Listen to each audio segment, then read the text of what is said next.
Hello? Hello? Is anybody out there? Welcome to All the Shit with Tom and Will. This is the Quick Hit Weekly. There he is. What's going up, on, guy? Will? Oh, not too much. How are you? Good, man. Good. Hey, welcome back to All the Shit. And this is, of course, the Quick Hit Weekly, where Will and I just kind of talk about our week, what's gone on. It's been a long week, man. I don't know about you. I was on the road again all week traveling. I mean, I have no idea what your week was like. I think I talked to you, sent a couple messages back and forth on Teams. That's about it. Yeah, it was freaking long. Yeah. All right. Yeah. Well, we'll get into that. Yeah. First, couple housekeeping notes. If you ever want to know if you're screwing up, record a podcast, broadcast it live, and then have your wife listen to it. So, just off the top, a couple of housekeeping notes, and that is, I have to apologize to Anna. She listened to that episode about the pirate flag, and she agreed with just about everything that we said, but she felt like I was a little too harsh on the front end of that podcast, and that I was hitting her a little too hard and made her sound like an idiot. And I just want to clarify for everybody out there, my wife is not an idiot by any stretch. Oh, no. And I definitely did not take it that way. So, whether that was her perspective or not, it certainly wasn't mine. What's funny, after that episode, after that night, I sent Caitlin a link to the YouTube because I hadn't done that previous. I was just like, she didn't really ask. I didn't figure she wanted to see. But after we had that conversation, I was like, here's a link if you want to see what we're doing. So I'm wondering if I'm going to have that conversation in a couple weeks' time as well. I'm sure at some point she'll probably make a joke about stabbing you in the throat with a knife. Yeah, exactly. So yes, I will clarify that where my wife is lacking is in her knowledge of debauchery online, right? So Which is kind OnlyFans, of desirable, eggplant right? emoji, In a spouse. Yeah, exactly, right? So I know she's not, lurking in the dark corners of the internet, but those are the specific things that are culturally relevant, laughable, jokeable, that she was like, what is this? So, well, that's what happens when you marry a freaking DJ, Anna. Yeah, man. So travel this week was interesting. Our flight got canceled the morning of. We were supposed to be flying out of Roanoke, which is a small regional airport, connecting in Charlotte and going down to Savannah for the show. We got to the airport. They didn't actually cancel the flight until we were in the airport. So bags were checked. We were sitting at the gate. And then they canceled the flight for weather. So ultimately, we just, long story short, we rented the car, we drove down, that was fine. The interesting thing that really got me thinking about this show and what we could talk about this week, between angry drivers and road rage and an incident that happened in the trade show hall with another exhibitor, it really got me thinking about how we react to people, and we're projecting what's going on in our lives when we get responses from them. Does that make sense? Yeah, but just I want to clarify for a moment. Were you ready to throw knuckles with another exhibitor? No, nothing like that. Okay, like I was that. like, oh, that's no. I missed a good show. No, I'll tell you the story, but it's one of those things that you can respond to someone with your initial gut reaction, but if you really think about what might be going on in their life that causes them to react or respond a certain way, it can help reframe your perspective of a person. And I think that's especially important in a situation where you're meeting someone for the first time. First impressions are everything. Right. But sometimes you just can't fully understand where someone's coming from. So we're at the show. It's a bad show for us. It's the wrong fit. We kind of knew that going in, so not a huge loss from that perspective. But on the last day of the show, the bar comes out, so they have the bar card in there, and all of a sudden, Bon Jovi starts blaring through the exhibit hall. And I'm looking like, what kind of nonsense is this? Talk about crusty old white dudes, right? Right. Yes. Yeah. It was a very crusty old white dude type show. Yeah. But they only play one song, right? Living on a Prayer, and then the music goes off. And then I hear it come back, but I don't know what this song is. So I'm like, whatever. I go to get some water, fill up my water bottle. And I walk past a booth that's actually on our row. It's like 4 booths down. And there's 2 dudes in Hawaiian shirts. One guy's just like sitting back, reading some material. The other guy has got a little boom box and a little plastic microphone. And he's playing music. And he wants to get karaoke going. That's his goal. Oh. Right. So I'm walking by and he's just like shouting at people. And he's like, hey man, hey, check out this chord. It's a major 5th. You hear that? And it's like, it's a duet. It's a guy and a girl. So I turn around and I'm just like, yeah, man, what is this your mixtape? Is this you and your wife? And he laughs about it. And then, I turn around to walk away again. He's like, hey, come on back. Let me show you my solo. So I'm going back and he's got his phone. He's like, hey, Siri, play Josh Groban. And he calls out the name of this. He said, so the song is You Raise Me Up. Have you heard that song? I don't know. I'd have to. Okay. So very popular Josh Groban. So you know who Josh Groban is? No. I'm drawing Okay. a blank, dude. I might All right. recognize it if I heard it, but I'm bad So with he's like a bands and names. classical, like not quite opera, but in that vein, like a Michael Bublé or something like that. Anyway, so he calls this out and he says like he names the song, but he doesn't quite name it right. And so I'm just trying to show him, oh, I know who you're talking about. I tell him, you mean this song? He's like, yeah, well, Siri got it anyway. So I forget exactly. I said to him, I thought you were going to go with Andrea Bocelli. And he goes, fuck no. I don't deal with immigrants. It's like, so he says something very, very, that immediately I'm like, Whoa, bro. That escalated quickly. yes. And so I was like, all right, well, I mean, cool, man. And he just rolls right into it. He's like, especially Vietnamese people, don't mess with them. Are you serious? Yes. So Get the fuck out of here. So then, like, he's an older guy, right? So I'm like, all right, Clint Eastwood in, God, El Get Off My Camino? Lawn. Yes, he pulls the Clint Eastwood in El Camino. And then after he makes that comment, I was just like, oh, were you in the war? And he's like, he starts making gestures like this and I was like, oh, were you a pilot? And I asked if he flew the F-4, which I knew is one of the main Air Force fighters used in Vietnam. And he said, no, I was a Navy guy. And immediately he goes into, I flew X number of missions. And on my last mission, I actually crashed on the deck of the carrier coming back in. He's like, do you want to see the scar on my neck? And I was like, no, I'm good. But I'm still just like in this weird place where he goes from what I heard as just intense racism to telling me his story. And then, he looks at me and says, my squadron went over there with 270 some guys. And when we came out, there was 74 of us left. And just like, then I could see him, like his eyes were just like, he wasn't there for a second. He was just like, and so I just wonder, why I made it out.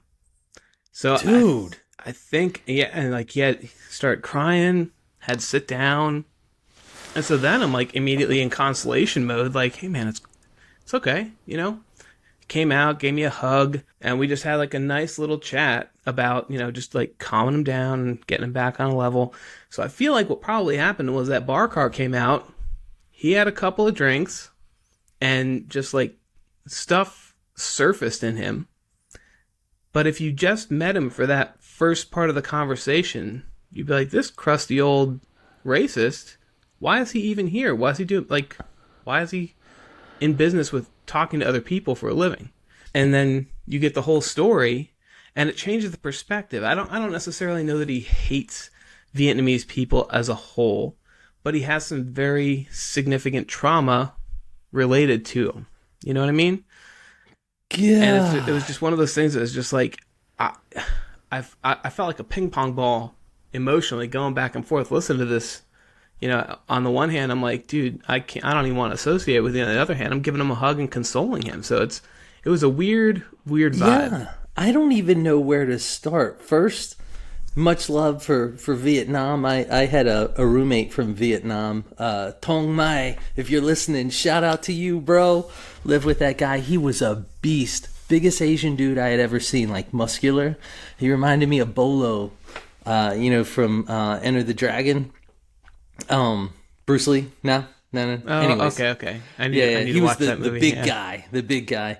Okay. But so first off, how long had the drink cart been out before this incident occurred? Well, probably about half an hour, 45 minutes. I already had one, and after I went to the bathroom, I went back and got a second. So, But I mean, if he even hit if him this up on the dude way was by, putting in work, he could only be like 4 or 5 deep, right? yeah. And But I mean, so- it could have been doubles. It could have been. Yeah, fair enough. But that's still crazy. And to go from trying to draw a crowd at his booth, after happy hour, freaking karaoke, to whatever came across as, racism initially, to like crying and like having that moment of emotional whatever.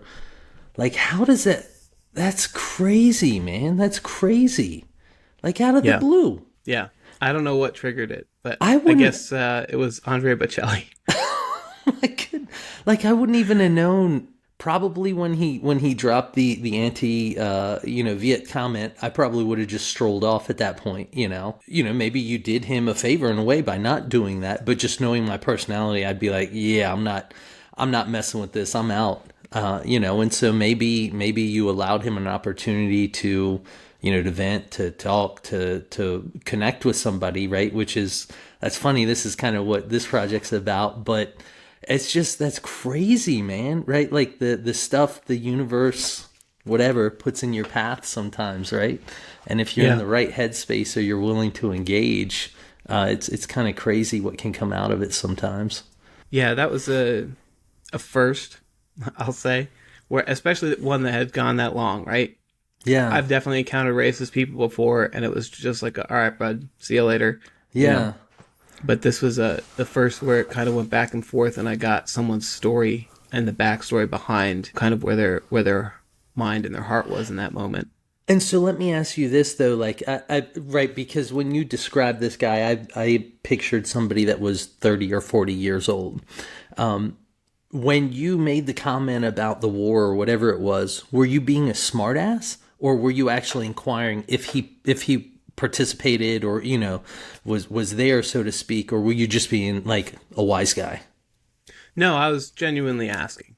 Because you thought it might have been a possibility based on his appearance, his age, all these things. He was. I think he made a comment. He was almost 80, so he's right in that age group. Yeah, so that's a bit of the context I didn't have just from what I heard you say. Yes, it was a combination of. I'm at that point now where I'm very interested in learning people's stories. Mm-hmm. As a younger guy, I was way more focused on just me. Yeah. And not necessarily even wanting to tell my story, but just to be completely myopic in the way that I looked at the world, and the whole world was my story. Right. And so there's that. There's the side of me that is trying to learn how to have a conversation with anybody. So it was almost like, oh, here's a challenge for you. How do you have a conversation and bring it around? And how can you wrap this conversation with a guy that seems on the surface to be just a straight up racist? So it was almost like a growth opportunity for yourself. And you're like, I'm going to pursue this. I'm going to lean into this. Yeah. That, and, of course, growing up with my dad being in the Air Force, I knew all the jets. I knew all the, so as soon as he said he was a pilot, immediately I wanted to know what he flew and, tell him, I had that model plane when I was a kid, this and that. Because you had that common ground. Yep. So that was kind of the genesis of that part of it. Yeah, for sure. Wow. As you walked back to the booth, your head had to be swimming. It was, and it was, I hadn't landed it yet. It was still kind of, exactly like you said, just bobbing around. And I had to retell the story to Tyler. And in the retelling of the story, that's when I was really like, okay, I think I see kind of probably what happened and what triggered that. Yeah. And then I retold it again that evening. We hung out with a vendor of ours and retold that story.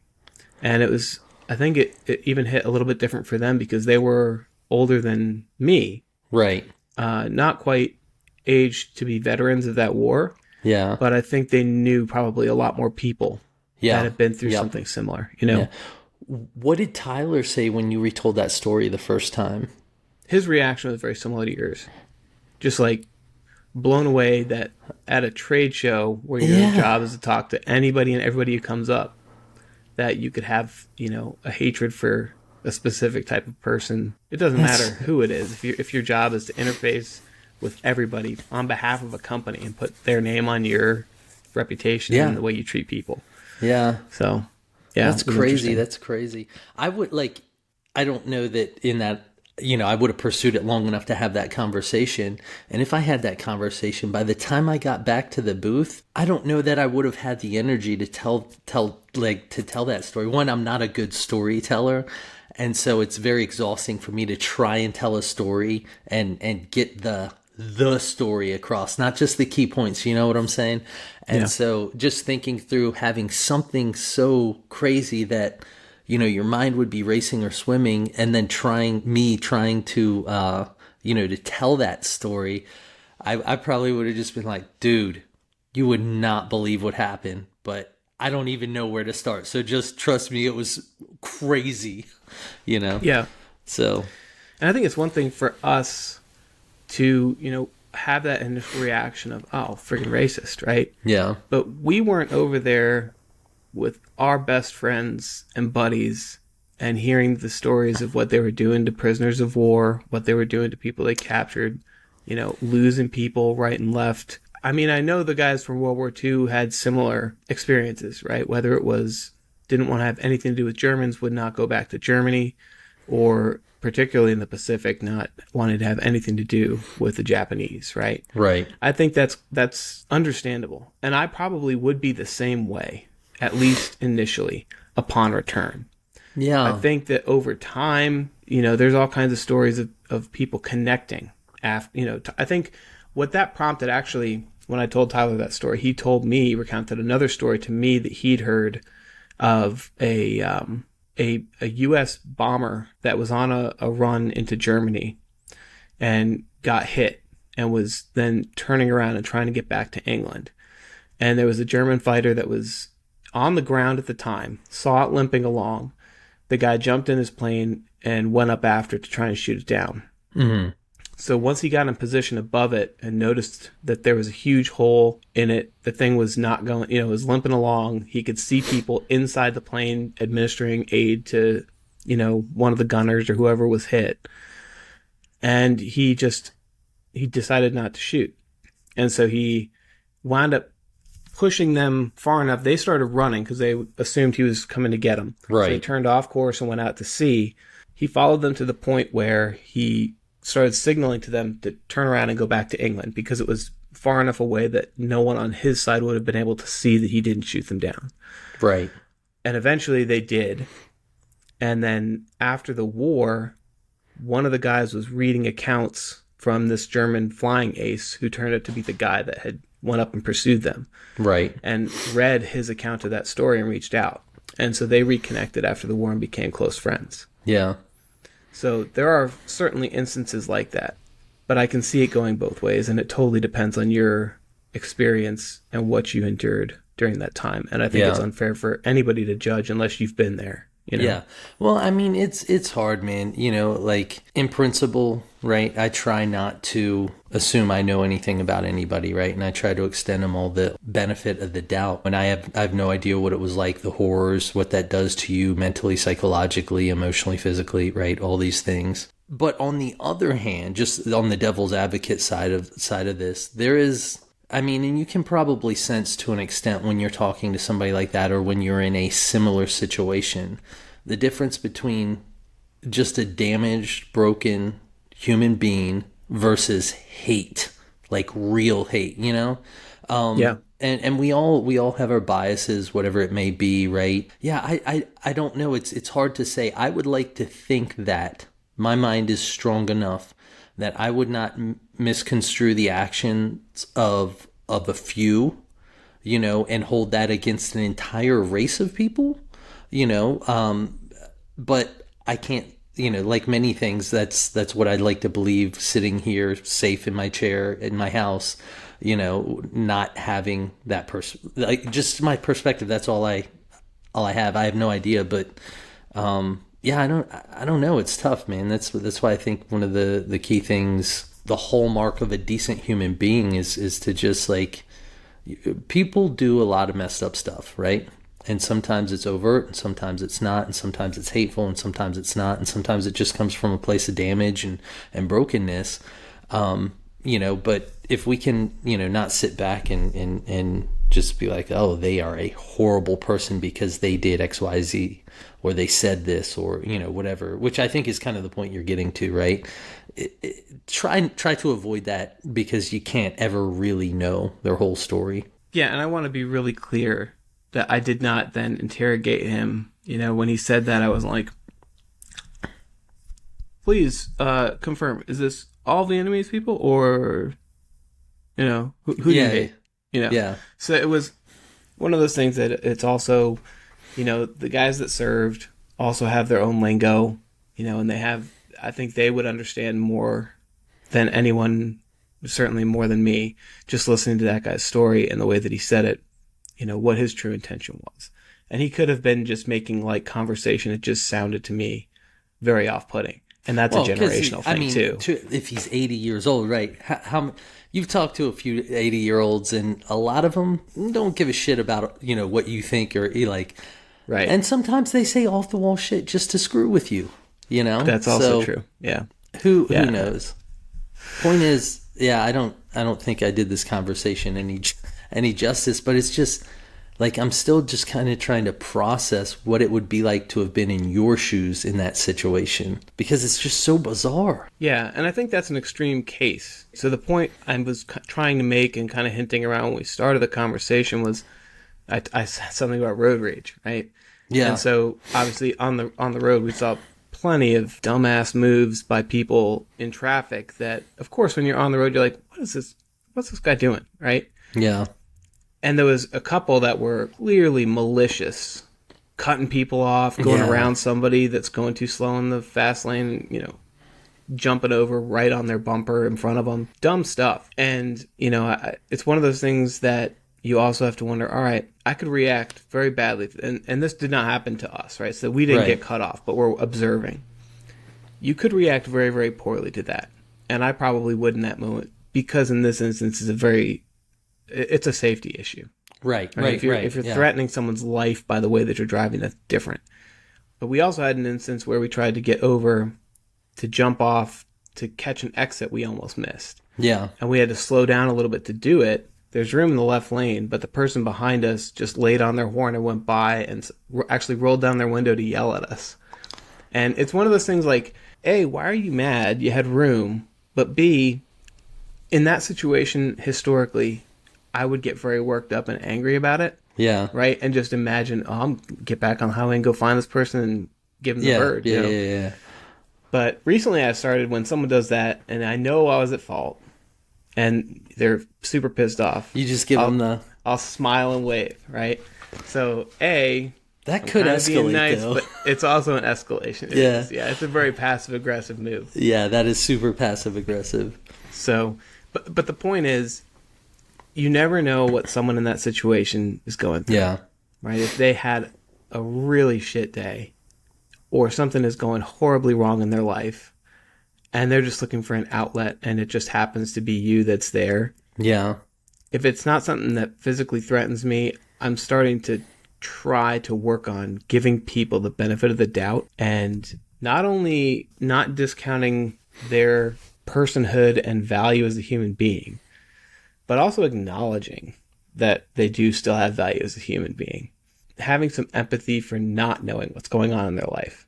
Mm-hmm. You know what I mean? Yeah. And the flip side of that is, I don't have nearly as much stress as I used to. Yeah. Because I would get worked up and my blood pressure would be high for the next 15, 20 minutes sometimes. Oh, yeah. Yeah, steaming thinking about it. Steaming. Yeah, man. Yeah. So not having that has just been great. But it's the same thing, really, right? Like, you see that person in that moment without any context. It's the same as me having a conversation with that dude in that moment with no context. Yeah. If you walk away or you leave and you don't have the opportunity to figure out that context, you can either assume someone's a piece of garbage or you can give them the benefit of the doubt. Yeah. And I think that your life is ultimately better if you give more people the benefit of the doubt and let absolutely. them prove you wrong. That anger, right? that rage isn't hurting anybody but you, So that road rage one, that's an interesting one for me too. I'm the type of dude that's usually passing everybody, not being reckless or anything. And if somebody's in the left lane driving, I'm like, I'll get behind them. I won't tailgate them. I'll give them an opportunity to get over, give them some time, or I'll pass them on the right and get around them.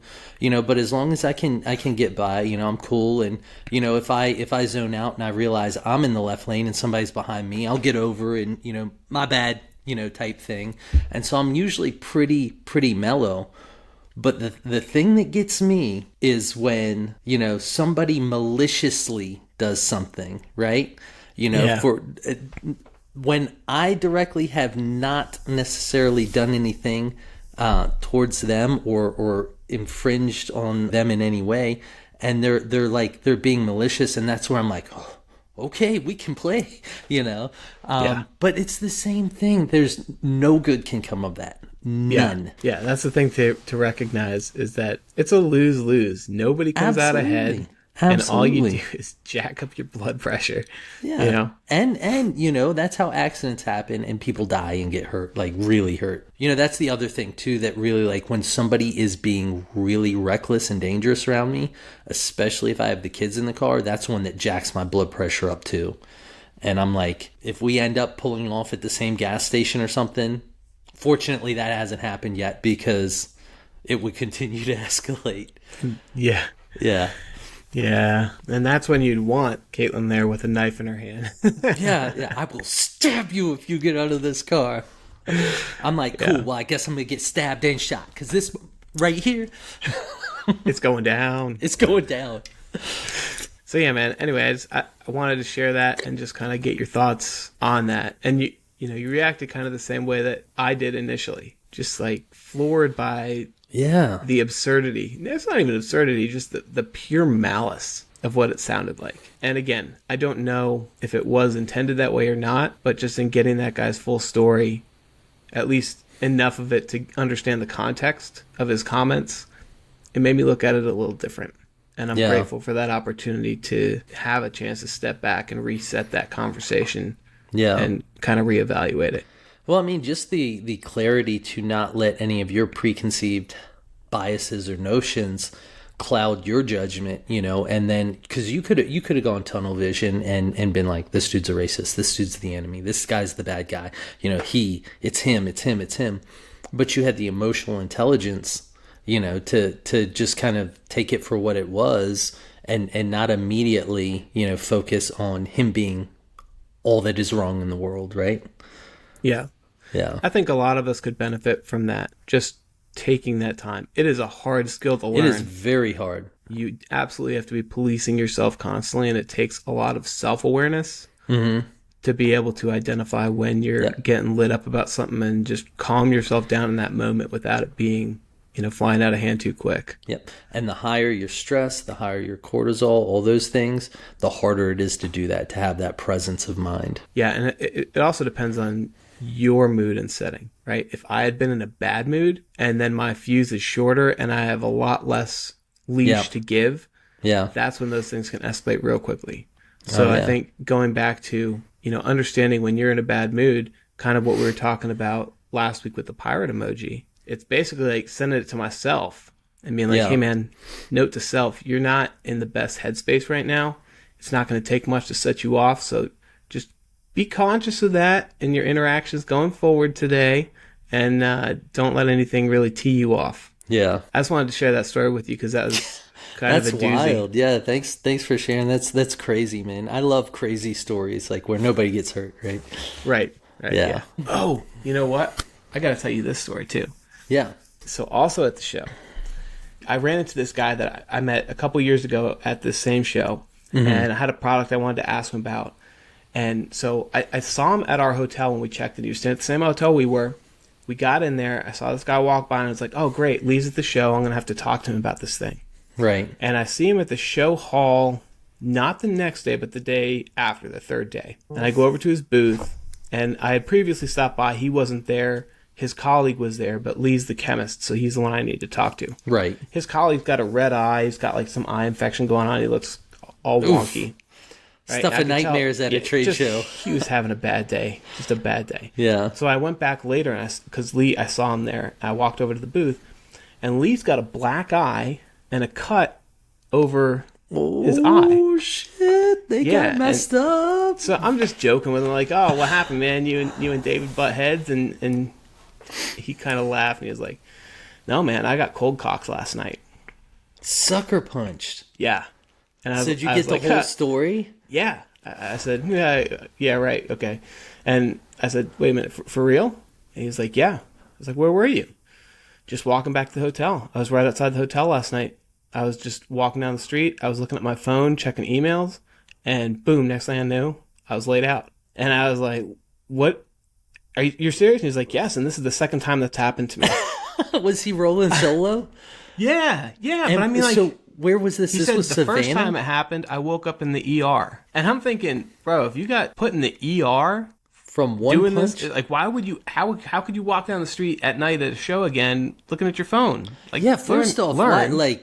why are you not, like, semi-aware of your surroundings? I mean, it is the safest part of town. There's cops everywhere. And you're doing business things at a business show. So I don't understand. care. I don't trust anybody. I'm always man. shifty eyes. Yes, and I was shifty AF after that, right?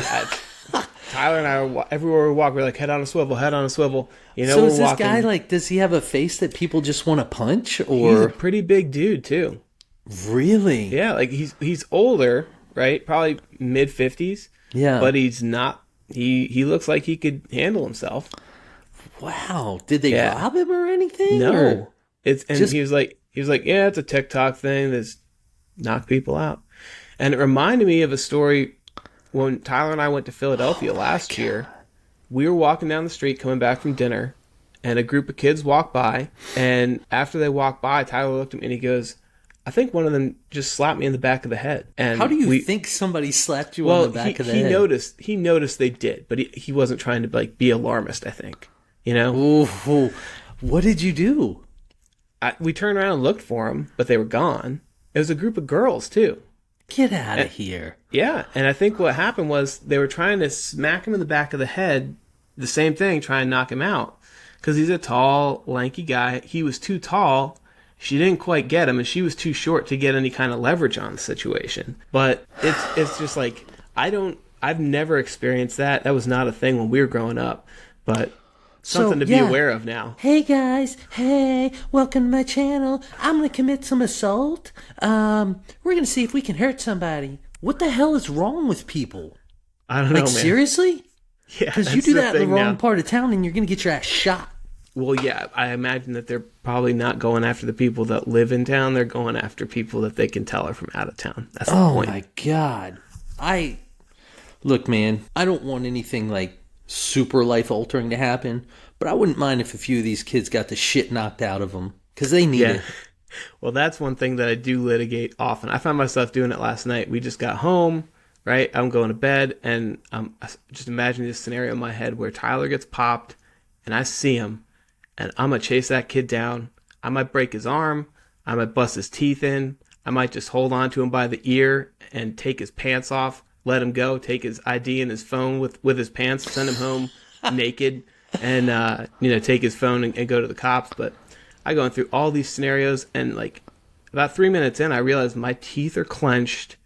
Every muscle in my back is like flexed, and I'm just like tearing this kid apart in my head. And that's another situation where I don't need that stress. I don't need to be relitigating this thing. I don't need to be pre-planning anything, because it's one of those things that, hey man, if it happens, It happens. you're not gonna be able to recall that anyway, right? Yeah. Unless you've physically done it a handful of times and it's muscle memory.